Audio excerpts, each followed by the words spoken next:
At 19, Sophia Williams believed she had grown past consequences. She had her own phone, her own friends. She was in college, making choices, shaping her life, or so she thought. But freedom without honesty can be dangerous. It started with one simple lie. Harmless, she told herself. Tiny. A white lie. She told her mother she'd be studying late at the campus library. She even carried her books with her as she walked out the door. But instead of research and note-taking, Sophia found herself in the back seat of a friend's car, the windows fogged from laughter, the music pulsing, and the air thick with irresponsibility. They weren't doing anything terrible, just wasting time. A late-night fast food run, scrolling TikTok and talking about everything except school. Sophia thought she was clever. She had silenced her phone, deleted her location, and planned what to say when she returned.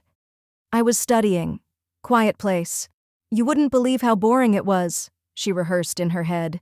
By 11:30, she was home. Her mother, Mrs. Caroline Williams, sat on the couch, sipping tea. How was the library? She asked with a gentle smile. Sophia didn't hesitate. Productive, she said, hanging her bag as if it were filled with knowledge instead of cold fries and excuses. Caroline didn't press further.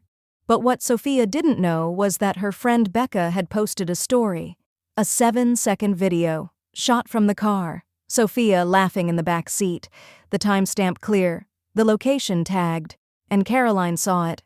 She said nothing that night. No scolding, no lecture. But the next morning was different. The kitchen, usually filled with the smell of breakfast and soft humming, was silent. No eggs, no toast, no warm mug waiting. Sophia walked in, blinking sleep from her eyes. "Mum?"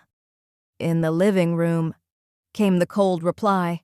She turned the corner. There sat Caroline, phone in hand, eyes calm, voice colder than Sophia had ever heard. "Would you like to tell me what you were doing last night, or should I just replay this?" She pressed play. There it was, the sound of giggles, loud music, and Sophia's unmistakable laugh. Sophia's heart dropped into her stomach. I was just out for a bit. I didn't think—" "No," Caroline interrupted. "You didn't think, and then you lied, straight to my face." Sophia opened her mouth, but there was nothing left to say. She was caught, red-handed, no escape, no excuse believable enough to soften the disappointment in her mother's eyes. "I trusted you," Caroline said softly, standing up. "I treated you like an adult. But if you're going to lie like a child—" She sat down on the edge of the sofa. "You'll be punished like one." Sophia blinked. "What?" "You heard me. Over my lap. Now." The room felt like it shrunk. Sophia's breath caught in her throat. "You can't be serious." Caroline didn't raise her voice. She didn't repeat herself. She just waited. And somehow that silence was worse than yelling. Shame burned hotter than fire. But Sophia knew. She deserved this. Slowly, she stepped forward. Her cheeks flushed, her eyes stung. She leaned over her mother's lap, a position she hadn't been in since childhood.